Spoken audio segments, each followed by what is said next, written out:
On this episode of the Nerdiest Podcast, we're going to be diving into the Super Mario Galaxy movie, critically despised but audientially loved, and we're going to try to figure out if this movie is actually as bad as the critics say.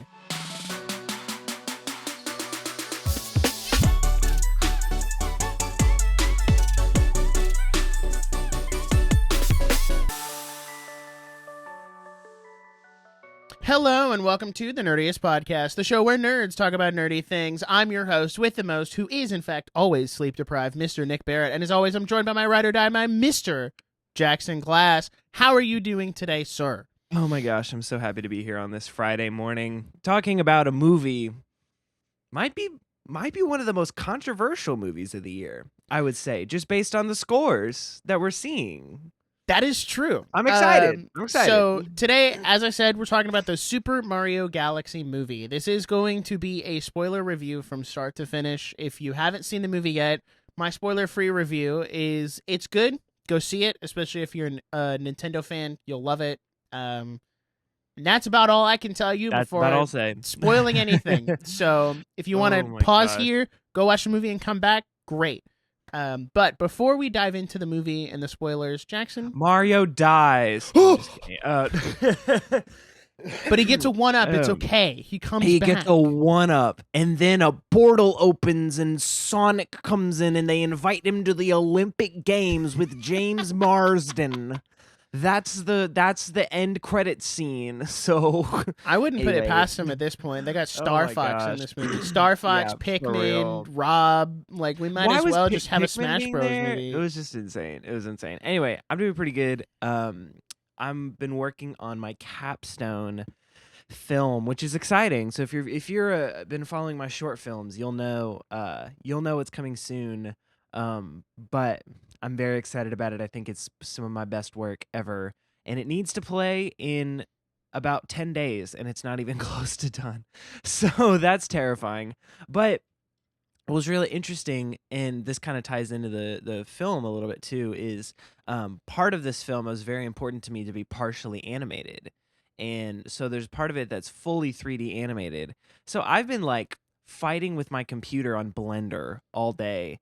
And I've been running these renders. It's like this 3-minute scene. My film has like a 3-minute scene that is low poly, like super basic.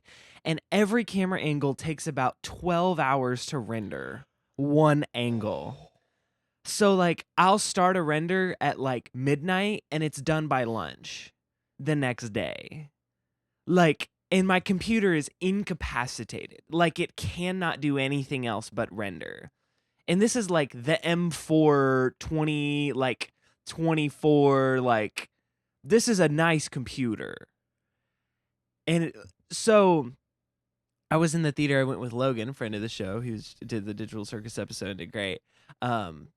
We were watching this movie and it was like the big final battle. And he leaned over and he said, "What do you think their render time was?" And I was just like, so seeing this movie after a week of like staying up till like 1 a.m. every night working on animation made me just be like, dang, like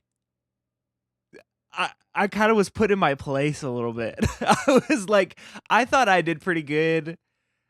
This just blows me out of the water. So yeah, it's been a long week. I've been up very late trying to finish projects, but I was very, very happy to go and see a movie yesterday. Like I sat down in the theater and I got a popcorn, and I hate spending money, but I'm also a shopper, so it's kind of like a double negative. But I was like, I need an annual popcorn bucket because the first movie I saw in theaters this year was Hoppers, which is crazy that I went the first like 3 months of the year without seeing a movie. But I was like, if you spend $20 on the annual popcorn bucket, then you get $5 refills. And I was like, this is an investment. And I was like, am I really going to go this entire year and not buy an annual popcorn bucket? I just need to bite the bullet now. No, because I bought one last night and it was $20. And so between the ticket and popcorn, my Mario movie experience was about a $37 check. And you know what? I call that an investment. This is what we do for the podcast. We go see movies at full price so that we can get our review out the weekend before. So that's my experience. That's my week. Mr. Nick, how are you? Also, if you want to give a little update, just a little housekeeping about our schedules coming up. Oh, yes. for Thank our you. Thank you. episodes, of course. So I just want everyone to know, because I know we always told you if we were ever going to quit, we would give you a heads up ahead of time. Now, don't get worried. We're not quitting. No. Just wanted to get that out there. But because we've now done 3 episodes back to back to back, well, I guess 4, because it was back to back to back. We've gone weekly for a little bit. We're taking a break because Jackson's really busy with school. I'm going on a trip. Like, some scheduling stuff doesn't work out. So the next episode after this will be April 27th. So we're kind of skipping like almost the whole month of April. But that gives you plenty of time to go back, catch up on season 8, and then get ready for the stuff that we have coming after that. And we're doing 2 guest episodes is currently the plan, because Jackson will be graduating, celebrating his 1-year wedding anniversary. So I'm just going to give him some time off. But then once he comes back and he's a college graduate, I'm putting him to work. So back. He's done with school. Back. So we're going to put him to work. It's going to be great. Maybe I'll try to film a little something, because I'm going to his graduation. Grab a little. Oh my gosh, that'd be so much fun. A little snippet just to That stick should in be the so episode. much fun. Dude, yes. And so essentially we're taking a little break, but understand this is almost like the grand reset for what the rest of this entire show is going to be for me post-grad. Because the last 4 years has been me trying my best to fit this in, and now it's my thing. And we're freaking ready to go. So essentially, little break. But after that, we are clocked in at the locked-in factory. Yeah, we are pedal to the metal, full speed ahead. It's going to be great. We got a lot of good content coming up. So that's that out of the way. Just wanted to give everyone a heads up so you don't panic and think that we randomly just mysteriously decided to quit with the Mario Galaxy movie. We did not. What a way to go out. As for me, I mean, it's been a pretty good week just working on editing shorts and doing that kind of stuff. I've tried out a new weekly routine this week that involves less working and more relaxing. Also doing more workouts, which has been brutal because it was just all legs this week, and that was awful. So it's been a pain to walk around. But aside from that, it's been good. I actually found some time. I put in a solid like 2.5 hours on Metroid Prime 4 last night. Go you. So trying to clear out that game before Tomodachi Life comes out in a couple weeks. Because I told myself I'm not allowed to buy new games until I beat the last one that I bought, which is technically Final Fantasy. But I'm also like, between Metroid and Final Fantasy, when Tomodachi Life comes out, Metroid's going to be the one that will fall to the wayside and never get finished. So I'm like, I might as well finish it now, which I might be able to finish it this weekend based on how everything goes with editing this episode and whatnot. So that's been good. I think that's about it. You know, for this being the Super Mario Galaxy movie, I left wanting nothing more than to play a new Star Fox game. And that says something. True. So, oh my gosh. So I think we're pretty excited to get into this review. I think we should get into it. I'll also say, if you're here, thank you so much for listening to the show. If you're not following us on Instagram or YouTube at the Nerdiest Podcast, watch video versions of this episode. Subscribe on YouTube. All the links are in the description to our personal YouTube channels as well. If you like one of us but not the other, I totally get it. I don't like Nick either. And so down in the description, you can subscribe to our personal channels and do all that. Leave 5 stars, tell a friend. Anyway, that's the best way for us to grow. So the Super Mario Galaxy movie. Oh boy. Gosh. What a movie. What a film. It is one of the movies of all time. It is one of the movies of all time. And I'll just say, like, it ended, and I was genuinely like, how am I supposed to critique this? Like, what am I supposed to... What am I supposed to say? I hate this website so much. So... I don't know. Can I get your general thoughts, like your overall experience with the film? Like, what was your gut reaction, kind of? Well, before that, I was trying to get to Rotten Tomatoes to get us the audience score versus I the have critic it up. score, but I can't get there because you have to enable ads. And I'm like, Yeah. no, I'm not using your website if I have to So- use ads. I'm sorry. That's I have just it. I have it lame. up right now. Right now, with 143 critic reviews, it is at a whopping 41 out of 100. Is that lower than the first And movie? with yes, because the first movie has a 59. Oh, So That they, is they a- drop. lot lower. But the audience score on the Galaxy movie is a solid 90% with 2,500 plus verified ratings. With the Super Mario Bros, the first one, at a 95. Okay. So 95 on the original, 90 on Galaxy. It's kind of like pretty even across audiences. But critics said the first one was better, and I just don't know if I agree, because I think they kind of both have the exact same problems. Yes. Yes. So going into this movie, I don't want to say I was expecting a lot, because I think that's a little disingenuous to the movie for what it is. Like, this is not, Right. your Toy Story 2 from Toy Story 1. Like, this is not Right. your Cars 2 from Cars 1. Well, that might be a better comparison. Well, But it's one of those films where you can't really go in expecting much, because it's a Nintendo family movie. It is meant to be entertaining. It is meant to be, Easter egg key jingling in front of the Nintendo adults like us who know all the references and go in.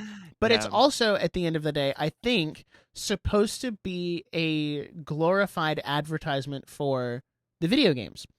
So that's why the Mario Galaxy 1 and 2 combo pack came out on Switch last year.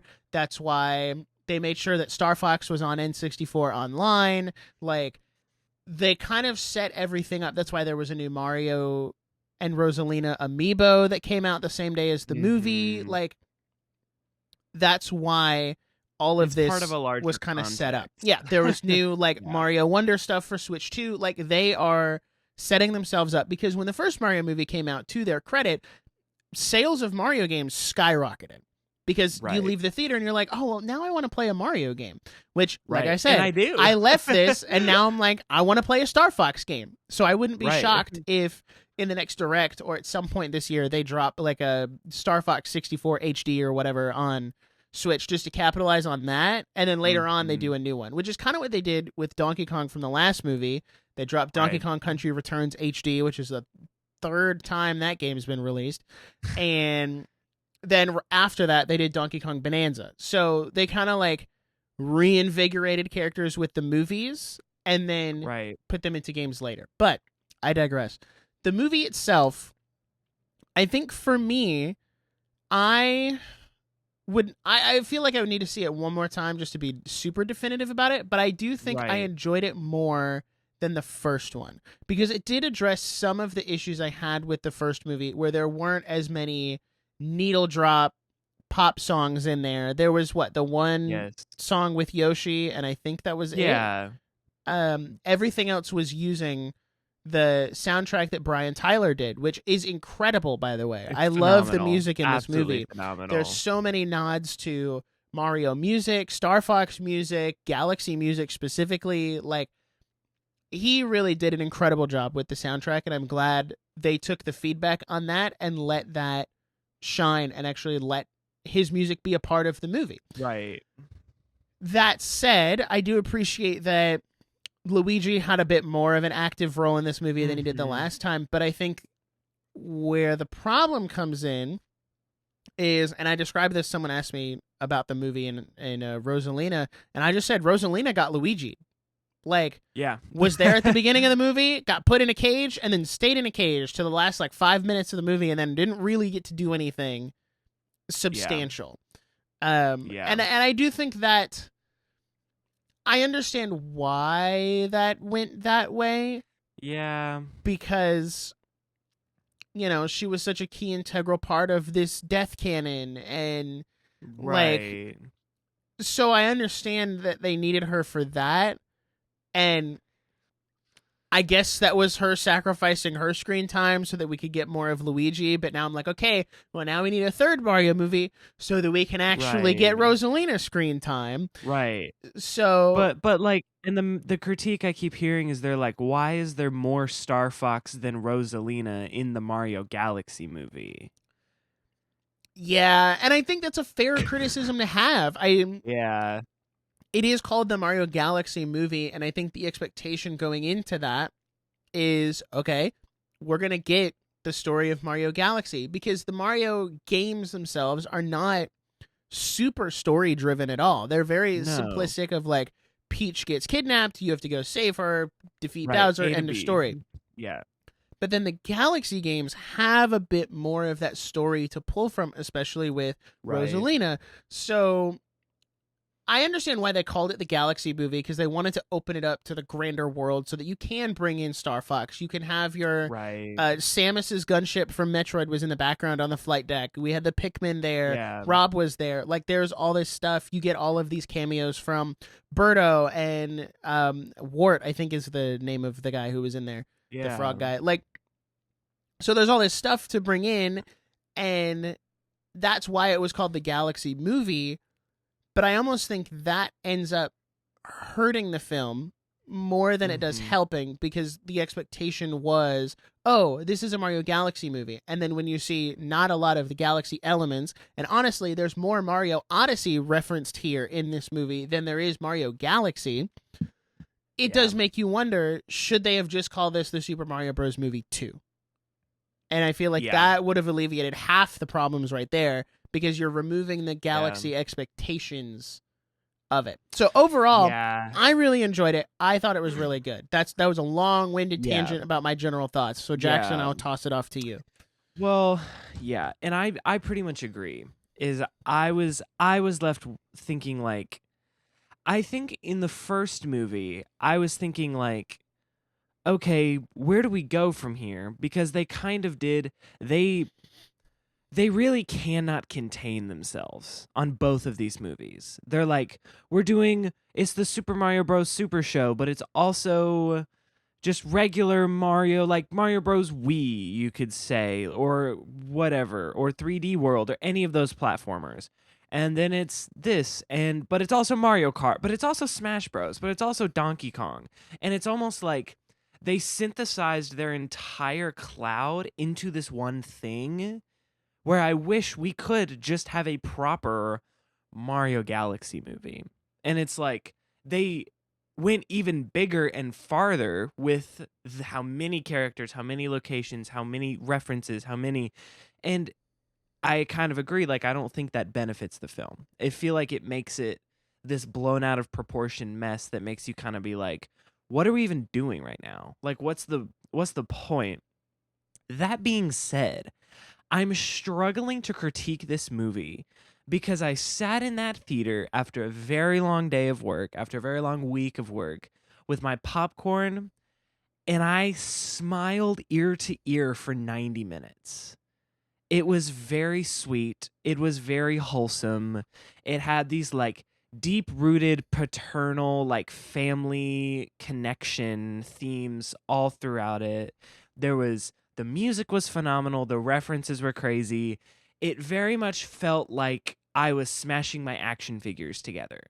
Like that's kind of how I felt. Like the second half of the movie is just the kind of thing where like, you're playing with your Lego characters, your action figures, and they're like, and then Bowser Jr. comes in with this death planet and he captured her, but then Peach comes in and save her, but then they fight dry Bowser on the ground, and then there's a dragon, and then the dragon eats him, but then he attacks the dragon and gets him out, and it's kind of like almost overstimulating in Yeah. a way where you're just like, what's even happening? But I'm also like, this is a kids movie. This is a kids movie where Disney and Pixar and DreamWorks are looking for the family movie. Illumination is looking for the kids movie. There is a difference in those two, and I do believe this leans more towards kids movie, and that's part of the reason I'm struggling to critique it, because I think the vibe I got from this entire movie was that it could not care less what you think. It could not care less if you a critic hated it or whatever. Like, it's not going for the Rotten Tomatoes score. And a heavily influential thing on my theater experience was I sat down and I was ready to watch this movie. We got the big theater, like we paid extra for the big theater, and it was this huge screen, and the soundtrack was on, and I was sitting next to this kid who was maybe 7 years old, maybe 8, and he brought his Mario and Yoshi figures to come watch this movie with him. And it was him and his dad, and they had popcorn and they had drinks and they had candy, and he had his figures, and they were sitting there, and he lost his mind over every little thing in this movie. Like, Star Fox comes in and he's like, oh my, like he turns to his dad, he goes, Dad, it's Star Fox, look. Or Rob comes in and he goes, Dad, it's Rob, look. And his dad was equally as excited. And he'd be like, I know, that's crazy. And they'd be like, oh my gosh, did you see that? That's awesome. And then they did that part at the end where like it cuts to Bowser Jr. He's playing the game. Like, it's the pixel art of the original game, and they're playing it in this really smooth scene, and they're losing their minds together. It was both of them. Like, he's like, Dad, that's the one you played. That's awesome. Like, look at that. And I was just like, I get it now. Like, this was the point of this movie. It was never to win an Oscar. It was never to get, I mean, it was for the money, but like, it was about the money, but it was never for the critic score. It was never about making an interstellar level movie. It was, these characters in this story has impacted so many people over decades and over generations and over regions across the whole world. Like, these characters in these stories have left such an impact over so many people for so long. This guy probably grew up playing whatever, the SNES, the GameCube. Like, he probably grew up playing those Mario games and cared enough to impart those to his son. And his son may have had a Wii. His son may have had, he probably has a Switch. They probably play Smash Bros together. They probably played 3D World together. And they cared enough for him to be like, I'm going to go see this movie with my son on opening day. And he's going to bring his Mario figures. We're going to have popcorn and we're going to have the best time ever. And sitting there and witnessing that core experience completely changed my perspective of the movie, because I could sit here and give you a TED Talk pyramid of the story of why it was a train wreck and how it was terrible and all these things, and it's completely abolished by the fact that the movie's kind of badass. Like, if you just like sit and watch what's happening, it's just kind of awesome, and you're like, this isn't the point. The point is not to do this huge interstellar level thing. It's so that Dad and his son can have his moment. And so Bowser Jr. and Bowser can like reconnect and they have that moment. And I don't know how to rate this movie now. Right. Because I was like, they had this experience and that's beautiful. And I can't fault the movie for doing that. But I also acknowledge, I think we can do a little better. Right. Yeah. So where do we land? So what I will say is, I think, and this is even what Miyamoto has said in directs when they announced the movie and stuff, was he was like, you're not going to be able to catch your breath. You're going to have to go back multiple times and catch all the references and catch all the things. Mm-hmm. And while I do think that's true, and there is some merit to that because it almost gamifies the movie in a way, kind of what I talked about when I was talking about Super Nintendo World at Epic Universe, was like they found a way to gamify a theme park without making it feel obnoxious. Right. And I feel like they have found a way to gamify the movie without it feeling obnoxious, because it moves so fast, it almost feels like you're playing the game. Like, you're not, you're just going from level to level to level to level. Mm-hmm. And I, as a lifelong Nintendo fan, lifelong of, a whopping 23 years, Right. Unk. Really enjoyed this movie for what it was. And like much like you, I was smiling the whole time. Like I was shocked with how much I was smiling and enjoying the movie and laughing at points where I was laughing. There was one point I went with one of my coworkers, and there was one point where I realized that internally I am but 5 years old, because we were in this theater full of kids, and someone brought their like newborn infant into the theater, which raised a lot of questions. Do you have to pay for a movie ticket for an infant? They're not watching Here, the movie. son. Like ready to watch Peak. Let me pop you up. All right, this is Star Fox. Oh my gosh. But there was this one point where Luigi was like calling the Lumas on the mic, and one of the Lumas goes, "Luigi?" And then myself in sync with all of these other kids in the theater go, "Luigi?" Like making fun of the Luma. And my coworker just looks over at me and he's like, "You are 5." And he was like, "These are your people." And I'm like, "You know what? Yeah, they are. Yes, we're all here to have a good time. All right. I'm in." Oh my god. But it is one of those like, yeah, it's just it's a really fun movie, and there is like all these Easter eggs you catch, like when Bowser Jr. pulls up his weapons cache, the Poltergust 5000 from Luigi's Mansion Dark Moon is over there. The Dark Prognosticus from Super Paper Mario is on Rosalina's bookshelf. The 1,000-Year Door book is on her book. Like, there's all these little things that you can catch. Samus's gunship, Captain Falcon's ship was also apparently there. Like, there's these blink and you'll miss it cameos that make you want to go see it again. And while I loved that, especially all the stuff with Star Fox, I am not like the biggest Star Fox fan in the world. But Star Fox 64 3D was one of those like core childhood games that like one of my neighbors got that for the 3DS and he let me borrow it. And then he was like, "Hey, I'll have to come back and get it from you at some point in the future because it's on rental from GameFly."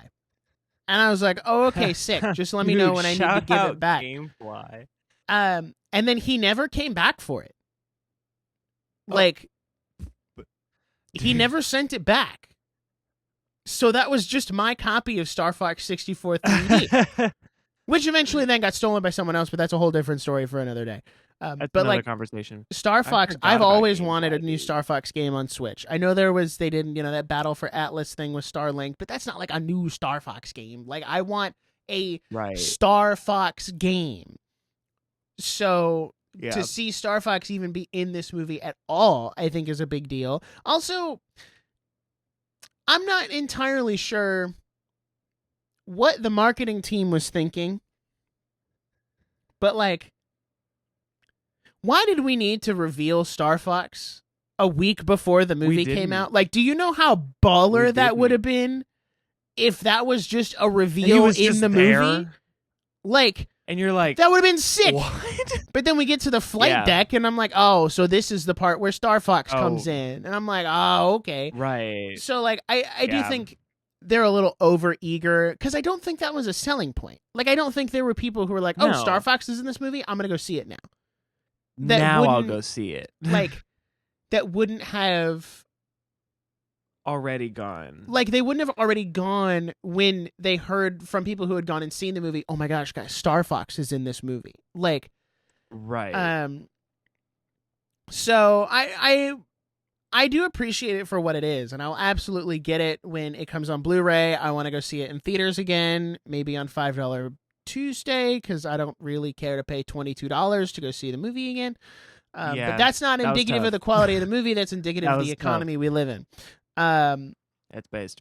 But that said, it is kind of all over the place. And almost like, do you feel like the pacing in this one is worse than the first one? Because the first one also had breakneck pacing, but I feel like it was a little more cohesive in what it was doing and wasn't trying to balance so many subplots. So I would say yes and no, because I do think the first movie is more cohesive. I agree with that. It was a little more grounded, and it was more like it was like one squiggly line instead of like four squiggly lines.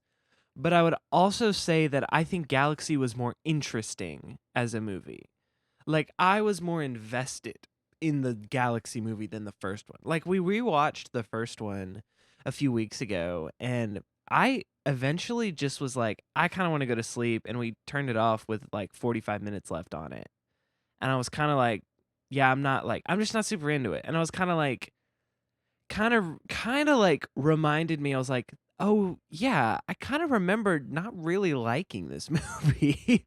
And I think that they share the same issues, but I think the second one is overall more enjoyable because I think that the moments in Galaxy have a larger payoff, if that makes sense. Like, I was sitting in the theater, especially in the second half of the movie, and like every time I thought that they were done, it got bigger. And Right. they did it again and then again. And I was just kind of like laughing at it cuz I was like, what is this movie? Like, where do they go from here? What are they doing? And I was like, this is kind of fun. Like, it really kind of got me. And they kept pulling these cards that I was like, that's a cheap shot. Like, you can't play that song. Like, I'm going to cry. Like, you can't bring in that character. I'm just going to like, it was almost like, this isn't fair. Like, you can't do that to You're me. Like, emotionally they know manipulating exactly me into what they're liking this doing. movie. That's what I'm saying. And so this is why I've never felt my subjective and like objective sides of my brain fight so hard on a movie. Because subjectively, I'm like, jing, jing, jing, key jingle. Like, I love this. Like, this is so sweet. And I'm like, yay. But then, like, the objective side of my brain is I'm like, this is bad. This is objectively really a bad movie. Like, this is objectively not even close to good. And I just can't, like, maybe it's my emotional connection because I feel like that kind of what it boils down to is if you don't have an emotional connection to Mario, you don't have the subjective, well, but it was Mario and it was really sweet and fun. If you're coming at completely blank of like, it's just a movie, you're not going to like it. You're going to be like, this sucks. It's just a really poorly paced, like, nothing. And we talked about this a little bit before recording. There's not a plot. Well, What was the point? I think the criticism of there wasn't a plot is not quite fair because there was a plot. Every movie has to have a plot of some kind. Even if every scene that follows the inciting incident is a non sequitur Right. connection of events that just happen to happen one after the other. Right. It has to have some kind of plot. And I think the story is there, but much like a lot of Nintendo games, it's in the background. Like the Zelda team openly admitted that they do the story last. They do gameplay first, story last. The Mario games are kind of the same way. Gameplay first, story last, which makes sense because you're making a video game. Like, you want to have something that's engaging, good to play. Like, from a video game standpoint, I absolutely understand that. And that said, like, Nintendo does still have some of the best stories in gaming. Like, some of the Zelda games have incredible stories. Don't even talk to me about Xenoblade. Like, so they can make good stories, but I think you can't bring that mindset into a movie where the interactivity and the gameplay of it is taken out because now you're just a passive observer of what's happening. You're not actively involved in the movie in the same way you are in a game. So there is a plot of like Bowser Jr. wants to reconnect with his dad, so he's going to kidnap Rosalina and kind of remake this, bedtime story that Bowser told him when, he was a younger kid, I guess. So like there's that, and then there's the whole, Rosalina and Peach are sisters, which is a massive lore retcon. Massive lore retcon. But what? I'm kind of here for it. Logan leaned over to me and he said, "Is that true?" I said, "Is this canon?" I don't think so. He said, "I thought she was her mom." Yeah, And I was like, I don't even know if that was true. I don't know. Like, I haven't seen that game theory video in a hot minute. So I don't know, bro. but like the plot is Oh. there, you know, we're trying to make progress with Mario and Peach becoming a thing, which I was really interested on how like That was funny. kind of overtly they were with that, because at every turn, at every opportunity they get, Nintendo of America just refuses to localize the fact that Mario and Peach like each other in a romantic sense. They're always like, they're just really good friends. They're just friends. They just have a good friendship. When if you look at the actual Japanese, it's like Peach greatly admires Mario. Mario greatly admires Peach. They have a great a deep connected relationship. So it's interesting, like this is something that Nintendo of America cannot not put out there, because they're not the ones handling the translation. It's all Illumination, right? Like, so it's just that I just was interested with how like overtly that was brought up. I thought that was hilarious. I really liked that part. But even like, I'm sorry. I was looking up. I said, "What is Peach and Rosalina's relationship in the game?" And then it said, in the Super Mario video games, Peach and Rosalina have no explicit family connection, often portrayed simply as fellow royals or allies who meet during events. And then in the People Always Ask, oh no, my favorite one is that, why did Peach divorce Mario? And I was like, it said, to maintain a flexible, family-friendly, adventurous dynamic between the two. I was like, what? This is insane. Who is Rosalina's crush?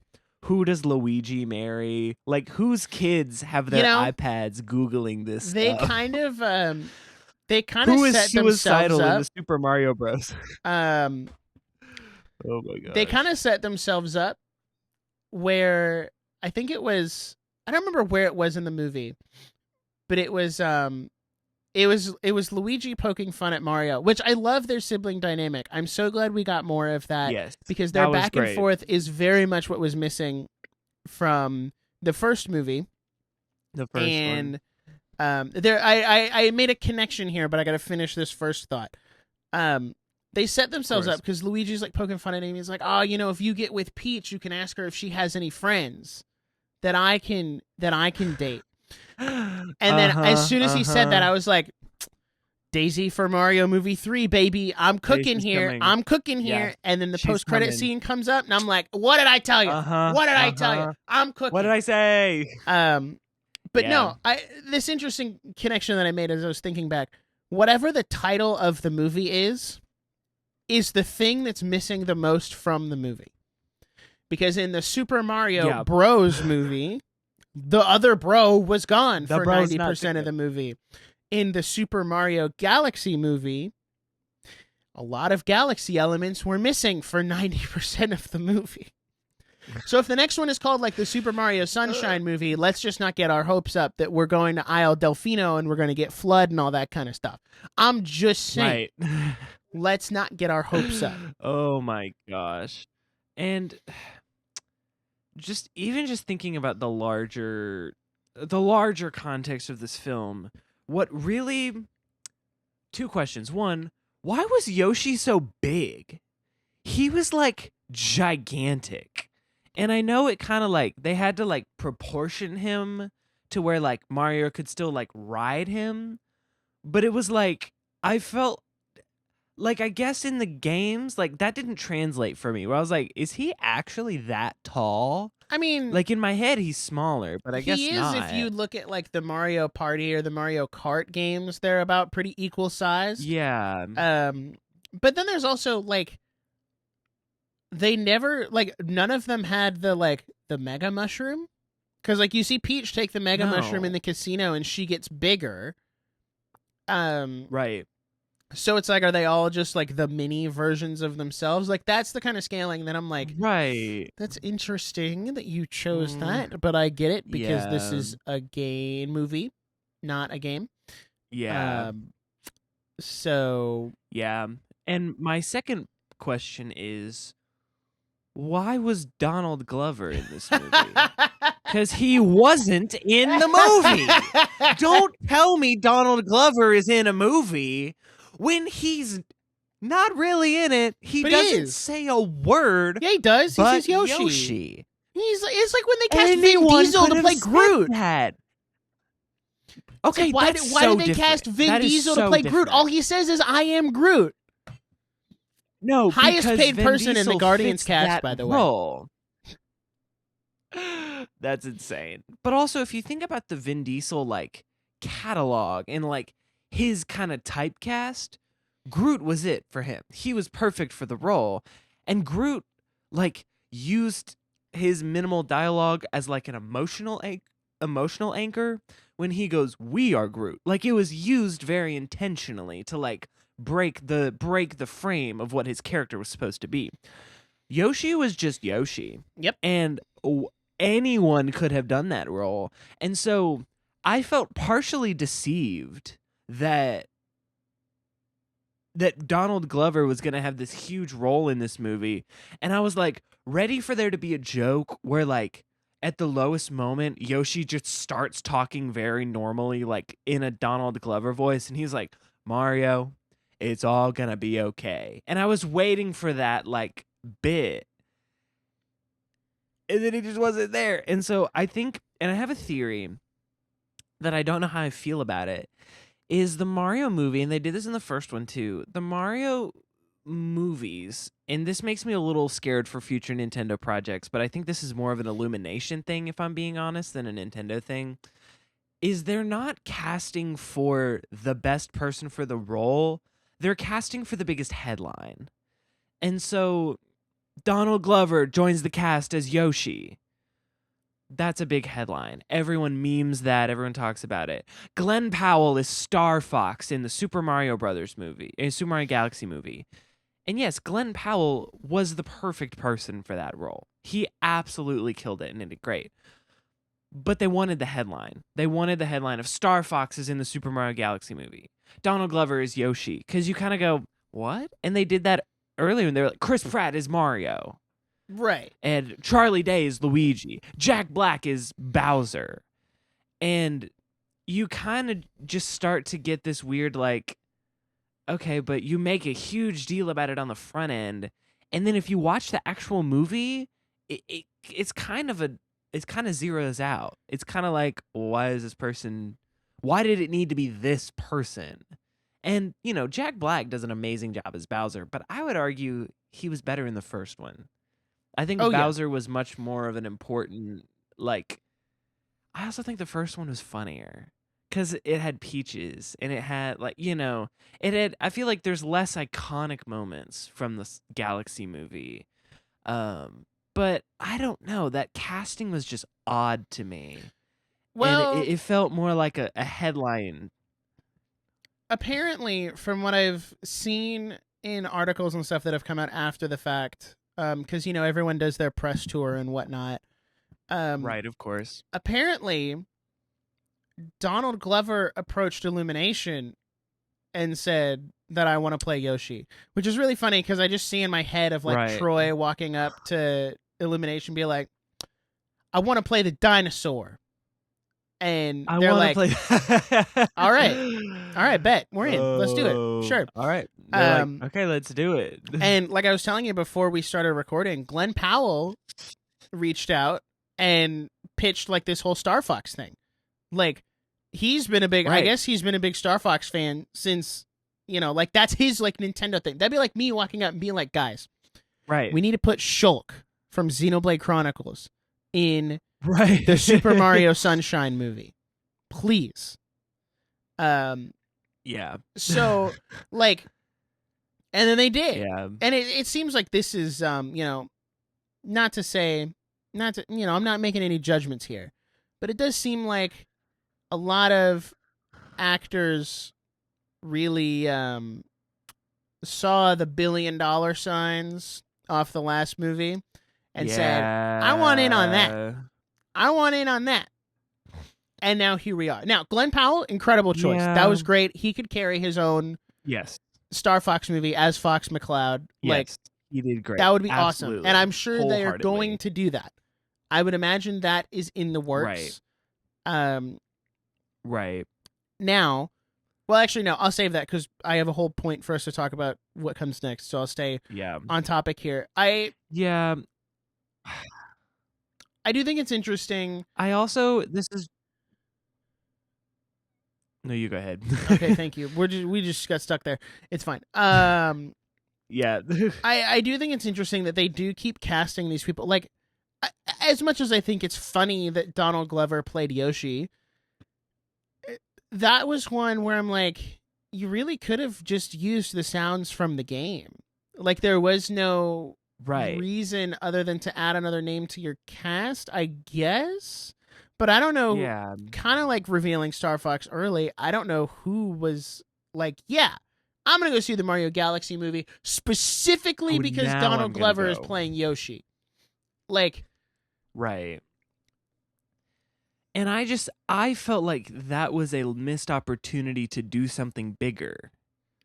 Like, Yoshi was a really great character in the movie, but you give this really, really funny and talented and weird actor, rapper. Like, Yoshi should have had a rap song in this movie just because they had the opportunity. Like, Jack Black had Peaches. Why couldn't Yoshi have had his own song? You know? And I get it that they didn't want to sheer away from Yoshi just being like, he didn't need to speak, but maybe that was the joke. I don't know. I feel like there was like so much missed opportunity when it's like, how do you have Donald Glover in your vocal booth and you don't get him to say more than 3 words? Right. That just feels like a really missed opportunity. And also, don't market him and put him on the press tour and do all these things like Donald Glover's in this movie when he's kind of not. Like, it really wasn't a huge deal that he was there. But I think just kind of a random thought that I don't know where else to place, but the casino scene, I think, is my favorite part of this movie. Simply just because this movie, like, pulls the, like, the Illumination, like, cute little animal pouty face bit, like, 5,000 times. It's the toad pouty and then the monkey came in and they were like, I don't even remember, was it Kiki was his name? I don't even remember. It was like, Kiki lost his family, and then I leaned over to Logan and I said, shut up, and pretended to kick him. And he did that, and then he turned out to be a bad guy, and I was like, yeah, I feel justified by that. Like, I felt like this was a dupe in this. And then they like go in his casino, and it's like the perspective was super cool, and like Berta was there, and I was like, this is kind of awesome. But like, Peach low-key like John Wicked that casino. Oh yeah. Like, she went in there, talked to a mob boss, held him pretty much at gunpoint for information, killed all his goons, and then left his casino in wreckage and left to finish her mission. Like, we got John Wick in the Mario Galaxy movie. Like, that was kind of awesome. Yeah, I don't know if you have like, do you have a favorite? Favorite section. I think we're on a delay. I don't know. It's so easy for me to say the Star Fox bit because that's like what I keep thinking about. It's so when good. When Toad's like, who are you? And he's like, I'm Fox McCloud. And then it just cuts to like this completely different animation style flashback scene with the music playing. Yes. I was like, oh my gosh, this is so good. Which is funny because I made a tweet like right when they announced that he was going to be in the movie. I was like, Fox McCloud will be introduced with a 90s rock song and you will like it. Just going based off of the first movie, and then it didn't happen. So I retweeted it, and I said, it's enough to make a grown man cry. I've never been more happy to be wrong. It was beautiful. Because they played the theme and everything. I was like, dude, it's so good. So like, I really enjoyed that. But I also think something I want to note that I really enjoyed out of this movie is how fluid and well done all of the fights were. The camera movement was They incredible. were so good. The fight choreography was Fire. incredible. Really, like, especially Yeah. in that one when Bowser Jr. first shows up at the castle. That one was great. And then the final one where it was like Mario and Luigi versus Bowser and Bowser Jr.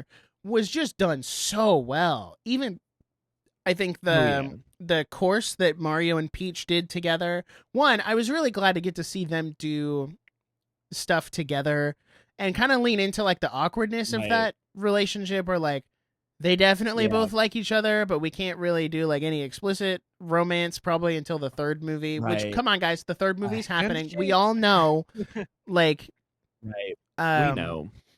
So yeah, I just.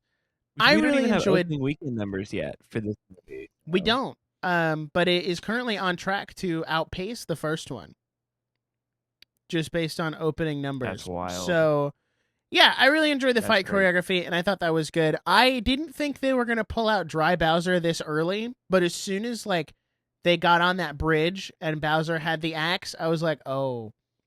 I know where this is going. Oh, it's going down. I got it. Especially because you see those Koopas go on the roller coaster under the lava and come back as dry bones.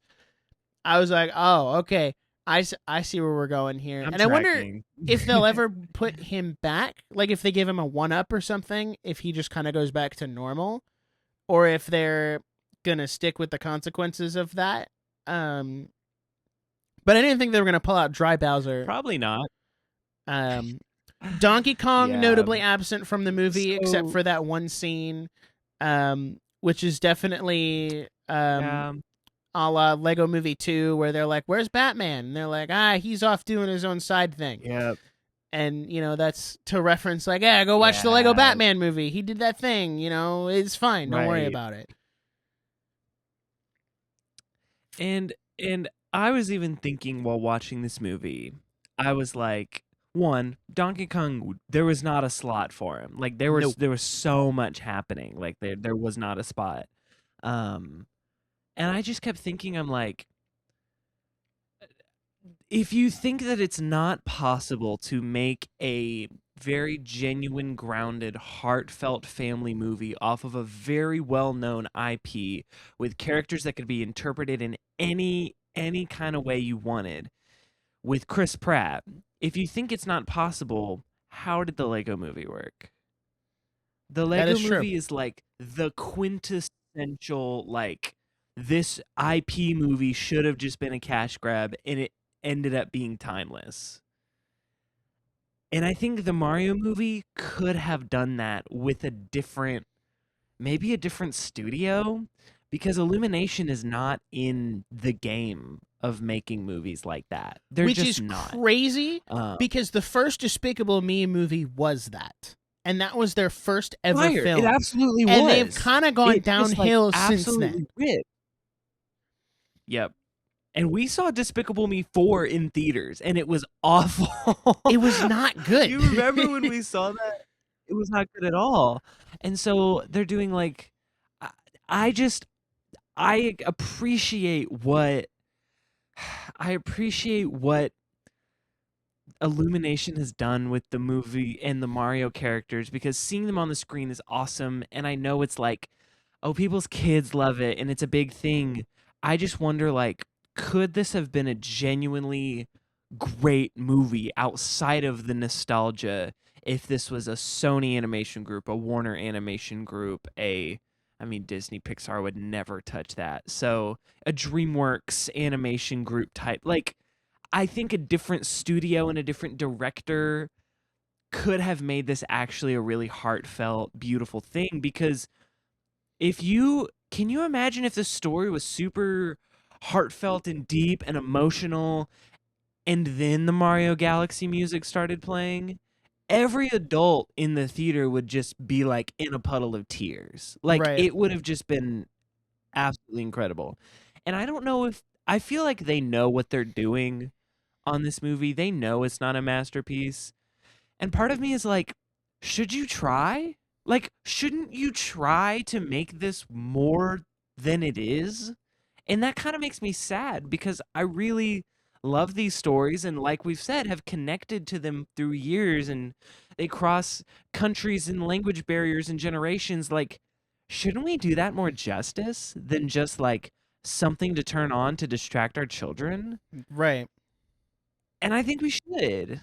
I don't know. Yeah. That bothers me. I'm right there with you. I feel like Mario as an IP has such a unique potential because we've seen, like, and maybe this is me speaking out of ignorance, perhaps, because I've never, like, truly played a Sonic game, but, like, look at how they adapted the Sonic franchise into 3 movies that do have a somewhat engaging emotional story that has clear character arcs over all 3 movies, like, and going into the 4th.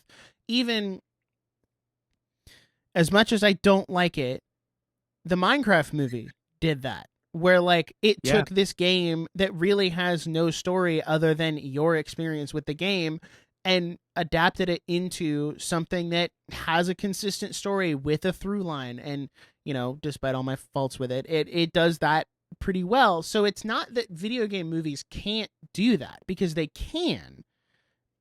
Yeah. It's just they haven't quite gotten there with the Mario ones yet.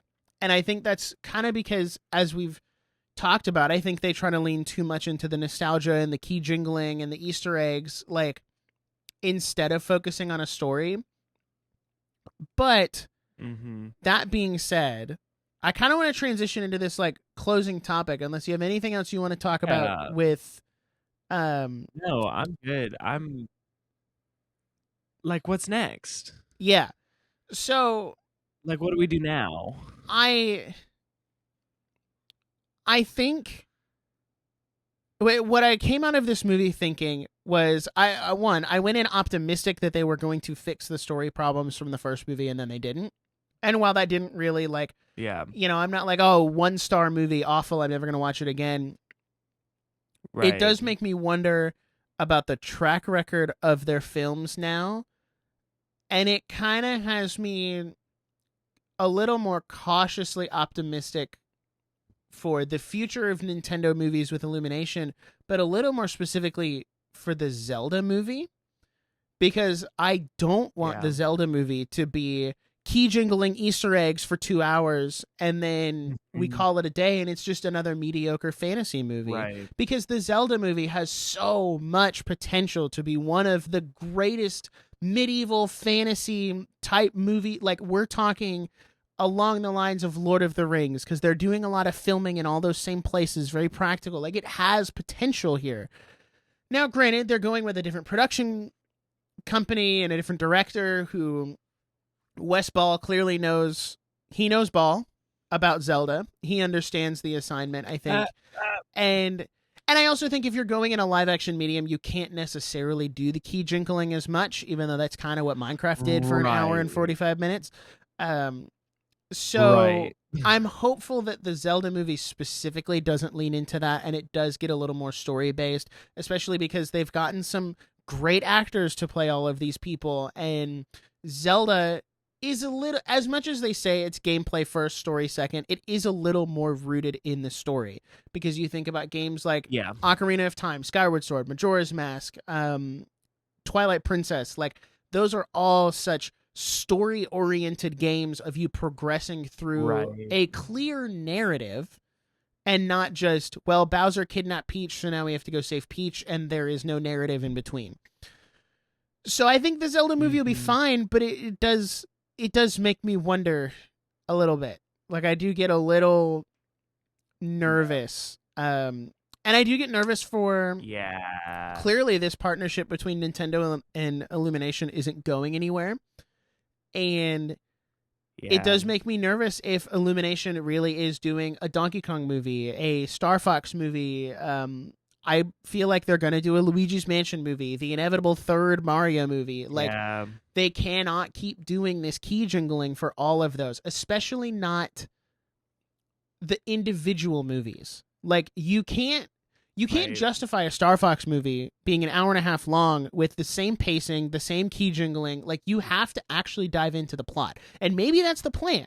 Maybe the mainline Mario movies serve as this massive Easter egg. Like, we're just gonna have fun. It's gonna be crazy. The plot doesn't have to be super, deep and intense.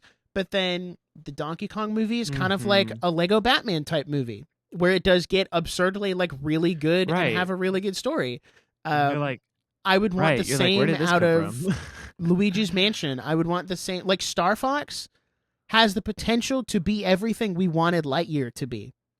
Like, this great animated sci-fi movie that leans into the action and the adventure, and like it's got a great cast. Like, so I think there's really some potential there. And like Luigi's Mansion could kind of be like a kiddie horror movie, right? Like, there is potential there. I just don't want to see Illumination squander it on an incessant need for Easter eggs and such. And maybe that's not all Illumination. Maybe that's, a lot of it coming from Miyamoto and that type stuff. But that's my bit. How do you feel about where we go from here? Yeah. I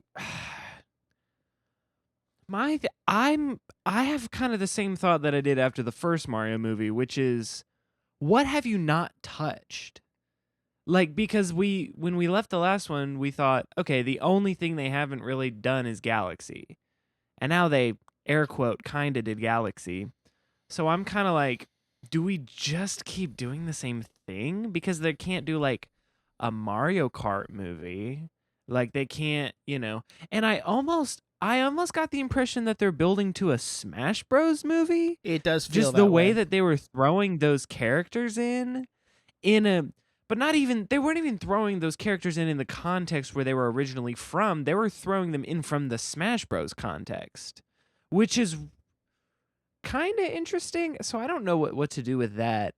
I think that I'm hoping, like you said, the Donkey Kong movie is a more Lego Batman type thing. And what my hope for that is that they can give Seth Rogen some kind of creative control. Because Seth Rogen has, in the last few years, really killed all of his projects and done so good. I think about the Teenage Mutant Ninja Turtles Mutant Mayhem. Absolutely beautiful, like very heartfelt, sweet family movie. I think about The Studio, like his philosophy of how he does Hollywood is so good. And I'm hoping that as the voice of Donkey Kong, he can have almost like a little bit of leeway to be like, hey guys, let's actually make this really good, because he is very clearly not in the market right now to make like trash movies, because he really cares about them and he really does. But at the end of the day, everyone needs a check. So I'm hoping that this isn't just his like check movie. As far as Zelda goes, it's tough because it's such a different category where it's kind of like, okay, like you could very easily make a Zelda movie so Easter egg heavy because there's so much lore and there's so much there. And I think the fear at a Zelda movie is they don't stick to a timeline, because the Zelda timeline is kind of a lot to take in. And so I'm afraid that a Zelda movie will slowly turn into like this hot garbage mess where they're like, we're off shooting another timeline where we're doing this instead, and we're pulling from this game and this game and this game and a little bit of this game and that unreleased cartoon thing and this and that, so that we can have all the Easter eggs we want without actually having to think about the cohesiveness of a story. That would suck. And you would have the internet mafia after you. Oh yeah. If you messed up the Zelda movie. I'd also like to say I was looking at IMDb at the Zelda movie, what we know so far. Directed by Wes Ball, who did Kingdom of the Planet of the Apes and the Maze Runner movies, which was an interesting filmography, but I see the vibe. And it was written by Derek Connolly and T.S. Nolan. Now, T.S. Nolan wrote the Maze Runner movies with the director, so that's good. But he also wrote Pacific Rim Uprising and The Atom Project. And I think The Atom Project is a great movie. Yeah. I love that movie. It's also written by Derek Connolly. And that concerns me because he wrote all of the Jurassic World screenplays. Does that include the most recent story one? the rebirth or whatever. Yeah, Dominion. Oh no, not Rebirth. Okay, Sorry, so he forgot did they the another one. trilogy. No, he did. The not last one he did was the newest Dominion. one. Okay, the trilogy. Yes, gotcha. I forgot he did another one. But he also did Detective Pikachu and Kong Skull Island, which I love. Kong Skull Island. He also did the story for The Rise of Skywalker. Which apparently, to clarify, I've looked into that. Apparently, he's credited as writing the script for Colin Trevorrow's Rise of Skywalker that then got adapted into what is The Rise of Skywalker, but they still had to give him the writing credit because he did the foundational work. So it's not necessarily that he wrote he did The not Rise of Skywalker. He wrote the foundations of it, Right. and then someone else built on top of that. Right. That's all. And ruined it. So I think the Zelda movie has hope. I really do. It's more just a better served as like who's doing the Easter egg insertion. But also I think that the Mario audience is much more appropriate for that type of film. Right. And so I think that I'm not necessarily worried for the Zelda movie. I'm more like, okay, are we going to get 8 Mario movies that are all this way to the point where we're just like, this is exhausting. Like, I don't want to. And then what other franchises do they try to, like, do we get an Animal Crossing movie or an Animal Crossing cartoon Don't that's threaten like Nintendo with not free good? money. So I don't know. I'm afraid.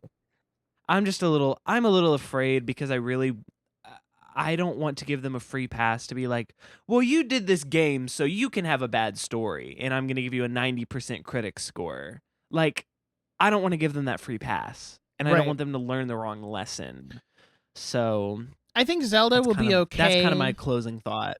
Because Zelda is a very different type of game, kind of like what I was talking about earlier. But I also think the vibe, if they wanted to go Easter egg heavy, I feel like Zelda would have been an animated movie. I feel like when you get into the live action medium, that stuff doesn't get as much of a pass. Mainly because I also don't think Zelda is going to be a kids movie. I think it's going to be a very like PG-13 is the hope. Young adult. Like PG-13 and up. I mean, if you're going on the Maze Runner vibe, yeah, absolutely. Because it's, like Lord of the Rings is all PG-13. Like, it doesn't mean that they're violent. It's just they have a little more action. And, when you're doing everything practically like that, it does get a little more violent. So I think we'll see, because the Zelda movie comes out in about a year. It's, I think, May 7th, 2027. Which is not that far. So we should have a trailer by the end of the year. I would imagine, if I had to guess, if I was Nintendo's marketing manager, I would put out you kind of run it the same way they do Mario. You put out a teaser trailer with your September Direct and be like, "Hey, here's the Zelda movie," and then from there, November, December, you drop a little bit longer teaser trailer that then gets to play in front of Dune, Avengers Doomsday, and all of the other big movies that come out at the end of the year. And that's how you get that out there, and you're like, hey, look at this thing. And then it drops in May, and we get more trailers and stuff. So I feel like we will see at least a teaser trailer by the end of the year, if nothing else. And I think that will be very informative of what direction the movie is going. Because when you watch the Mario trailer, Easter egg, Easter egg, Easter egg, just from the trailer alone. So I think we'll see. Yeah. I'm hopeful. I have a lot less grace for Zelda than I do for Mario, just because I'm a much bigger Zelda fan. Ain't that true? Ain't that the truth? Right. So, did you have any Q&A to add to the end of this episode? I did. I have a couple, just a little bit. From let me hear. From Twitter.com, David Wayne Nystrom, huge fan of the show. Love seeing all of your comments and stuff. Hoping to go on Sunday. My wife is taking the 2 older kiddos tomorrow while I watch the little one. Genuinely more excited to see Fox than anything else. A thought experiment would be which movie comes next in the animated Nintendo Cinematic Universe and who gets cast. I know we talked about it kind of already. I think Donkey Kong is next. I think they've kind of been working on that one in the background. Donkey Kong is next. Yeah. Donkey Kong is next. Seth Rogen. Maybe we get some of the like Seth Rogen like staple picks in like I almost feel like the Donkey Kong movie is almost going to be like baby's first stoner movie, which I'm not opposed. So, I mean, it could work. Sabrina Carpenter is Dixie Kong. Calling it right now. Oh my gosh. What do you think? Do you think gosh. You get freaking like Danny DeVito as like the Nah, they're saving like Danny Cranky DeVito Kong? for Wario. I'm telling you, bro. You got to trust me on that for one. real. Do you think they alternate Oh my between like gosh. spin-off, mainline, or do you think we get like 2 spin-offs back to back and then the third Mario movie? I think we probably get 2 spin-offs back to back by this point. Yeah. Because I don't think they'd, especially because they haven't announced a third one yet. So I think they're gonna want to. I think they're gonna want to establish some other stuff so that they can actually have something to do in the third one, if that makes sense. Yeah, I think they could take some spin-off time and then use the third one as like the Super Smash Brothers movie. Which I feel like would be peaking way too quick. But that's just me. Yeah. I also know the turnaround time on animated movies is not necessarily as quick as live action movies, just because animation is very time consuming. Right. And as you've learned with Blender, does take a lot of time to render. As I know. But I almost wonder if they sub out to a different animation studio. Like if they want Star Fox to come out quicker, if they sub it out to a different studio than Illumination.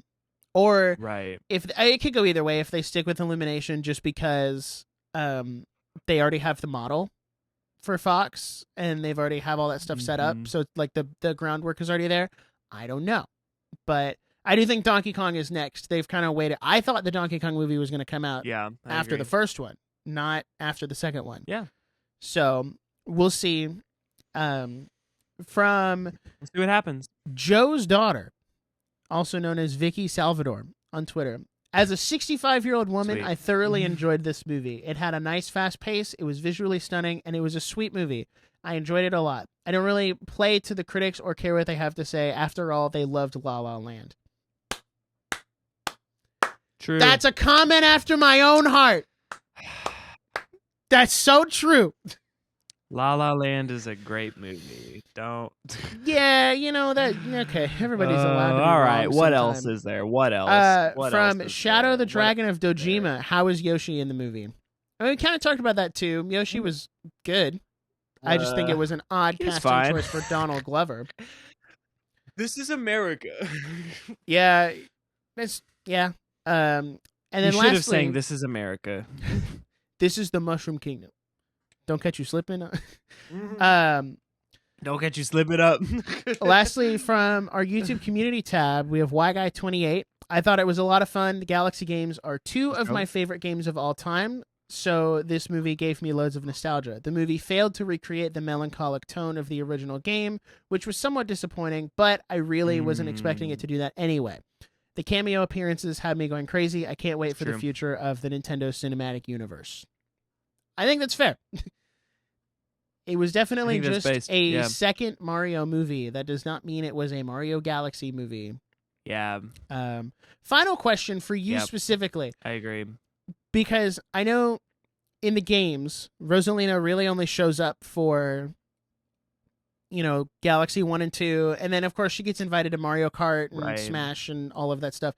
Do you think Rosalina becomes a mainstay character in this Illumination Mario cast? Or do they kind of let her go? Because casting Brie Larson was a big deal, and they let Brie Larson talk a lot and do a lot of the interviews, and you can tell she's very clearly a Nintendo fan. So, do you think they keep her around, especially as Peach's sister, or do they just kind of let her go back to space? I think she becomes one of those characters where it's like, she kind of comes in every once in a while, and they're like, similar to how they're like, well, what do we do now? We need to call up our old friend. And then she has like a 5-minute scene, and then they like reconnect and do whatever, and then they leave. That's kind of my expectation for her character, just because they didn't do enough with her to justify keeping her around, if that makes sense. Like, she didn't she didn't establish, other than being Peach's sister, apparently, they didn't establish anything else for her to do. So unless there's like a random side quest that happens to have them cross paths and reconnect, then she doesn't need to be there, which is kind of sad. I think that's fair. I also, not to re-bring up, we'll wrap up here in a second. It really bothered me how the movie just ended. Like, I don't know if that bothered you. It was just over. Like, it's just over. No, that bothered me too. And that's the credits. And I was like, wait. That's what it. happened to Rosalina? What happened to Fox? What happened to, like, we rebuilt the castle, but like, what's our, like, I don't know. And then that first post-credit scene kind of takes care of that. And the end we see, like, credit Fox scene is gives a going little home. bit. But it's like, that should have just been in the movie. Like, I don't know. Yeah. I don't know. The pacing was odd. It needed like a few more minutes to just like chill and wrap up and be like, we did it. Woohoo! And then you end. Yeah. Or like he gets to the top of the flag post or something. Like, or maybe it's like he opens the castle door and it's like, sometimes life comes at you fast. But you know what? Every day's a super day when you have your brother with you. And then it's like the credit. I don't know, something corny. Yeah. I don't care. Because I even think about how, like, the first movie ended was like, yeah, they saved New York. It would be like if the first movie ended after they beat Bowser and that was it. And I know there was that little scene where, like, you see them in the Mushroom Kingdom. And then they, like, get up, get ready for the day, like, jump in the pipe and do the thing. Like, even that felt like a better, more natural conclusion because it's showing you this is the character's life now after the events of this movie, and this is kind of their new norm. Yeah. Whereas I feel like this movie did not have that at all. No, and it was very much like, oh no, the castle. Guess we should build a new one. We did it. Credits. Roll credit, yeah. Like, I was like, okay, like what was the impact of that? Like, what is the new castle for? Like, how's that been? Like, what's new? What's actually new? Because we kind of just like immediately solved the problem. So I don't know. Yeah, it's definitely wonky, but that's all I have to say about the Super Mario Galaxy movie. Do you have anything else you want to add? No, I think I'm good. I'm kind of sad because you guys won't hear from me for a few weeks. Yeah, you'll be a college graduate by the next time you. Gosh, come on. Well, actually, that's not true.